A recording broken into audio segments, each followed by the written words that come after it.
Mbere eno egyekiro wanyini Davido yabadde azze, so nabadde ne anko wange Pallaso nga tukyakala kiro kyonna paka ku makya paka saa 12. So ne tuddayo ewaka ku saa 12 tugamba leero omuntu yeebakeko nga tutandise tugenda kubaka olunaku lwonna kubanga twakooye ekala tutuuke ewaka ate ne batutusaka mawulire nti Daddy Hunfrey agenze. Era yadde shock. It was a really big shock. I mean, you didn't expect it. It was just a shock. Mwana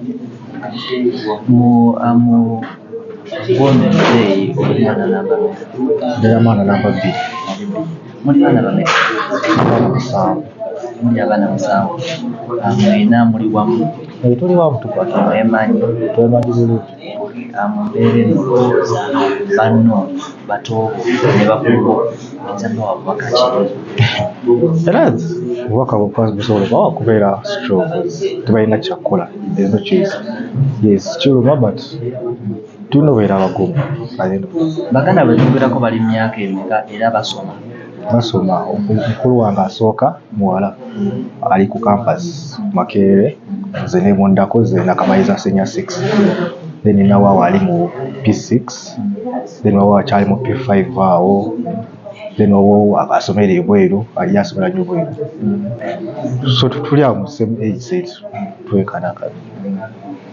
Tuli obulamu bwa muzeeyi bwabadde nabwe waka bamumanyi ng'omusajja omukambwe alina weyatandikira kamiliyoni bwe yasiramukirawo wabadde awangaala naye abadde mu kika ki ewaka family wise? So maybe so kamba he is a real person. Like takweka kya feeling. Bwaba kitu kimunyiziza agambirawo straightforward. Bwekiba kimusanyusizza atakweka like he's a real person. That's all life. So kimujjukira. Akaseera we yabaayira nga ali mu lwagwa. Wanje? Akaseera we yabaayira nga ali mu Uganda. Walina ebiseera ebyo ali bwe yamuyambako. Yalina gwe yali abeera naye, I think mukyala we bweru. So yamubeerangako kamujjanjaba. I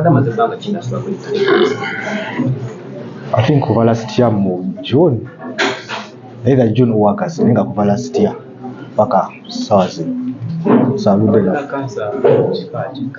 ali awo mu lubuto oba gallbladder cancer salutegala bulungi but ya gallbladder cancer wa mu lubuto okubiri. Kale kitalo nnyo muzeeyi katulekawo. Gwadibye badazze saladi nyeze kuna compliance kumanya ga Pallaso. So ekiro kyonna otabadde mpulidde Davido ki. So kwokera ku makya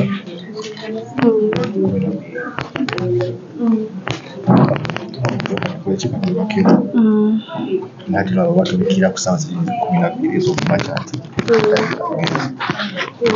era I can't be one was not expected because we thought it was 100 days.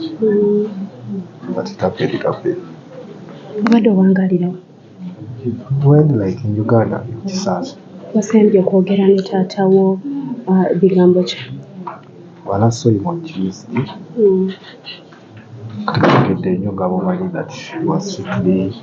I think the other day had more pains, so sometimes that it will be.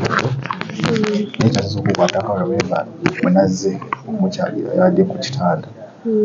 So naleese omukono mubongako nagamba eno sobola kubonga but I will try. That's what stuck to me that day era up to now play. That was like sobola kubonga but I will try. Era naleeta omukono naageza kubonga ningi olaba iso.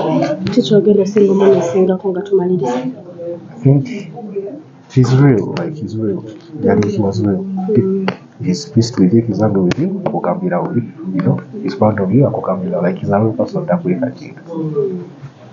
Kale kyeyanziza nnyo tweyanziza akututera nti kyali wano eno ekigo